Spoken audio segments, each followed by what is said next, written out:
तर पुढची बातमी ही राजकीय गोटातली अत्यंत महत्त्वाची बातमी। आता महायुतीचा विधानसभेसाठीचा जागा वाटपाचा फॉर्म्युला तिन्ही पक्षांचे प्रमुख नेते एकत्र बसून ठरवणार आहेत। पुन्हा सरकार आणण्यासाठी महायुती प्रयत्न करणार असल्याचं कळतंय।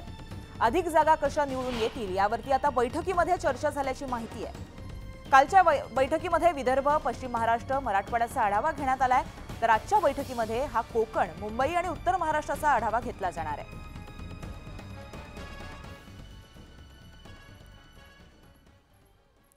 तर विधानसभेसाठी शिवसेनेनं आपली रणनीती आखायला आता सुरुवात केली आहे। शिवसेनेनं 126 जागा लढवण्याचं निश्चित केलंय। मुख्यमंत्र्यांच्या उपस्थितीमध्ये वर्षा निवासस्थानी झालेल्या बैठकीमध्ये हा महत्त्वपूर्ण निर्णय घेण्यात आलाय।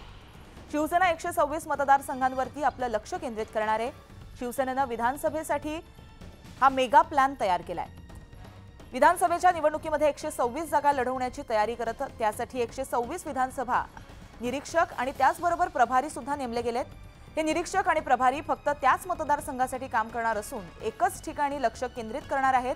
त्यामुळे संपूर्ण प्रक्रिया जी असेल ती व्यवस्थित पार पडेल अशी जी आशा आहे ती मुख्यमंत्र्यांनी आणि विशेषतः शिवसेनेनं व्यक्त केली आहे। शिवसेनेचा हा विधानसभेसाठीचा विशेष मेगा प्लॅन जो आहे तो आता समोर आलाय।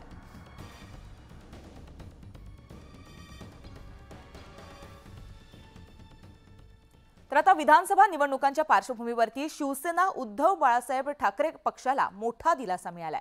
पक्षाला निधी स्वीकारण्यास निवडणूक आयोगाकडून आता परवानगी मिळाली आहे। त्यामुळे आता शिवसेना उद्धव बाळासाहेब ठाकरे पक्षाला निधी स्वीकारता येणार आहे।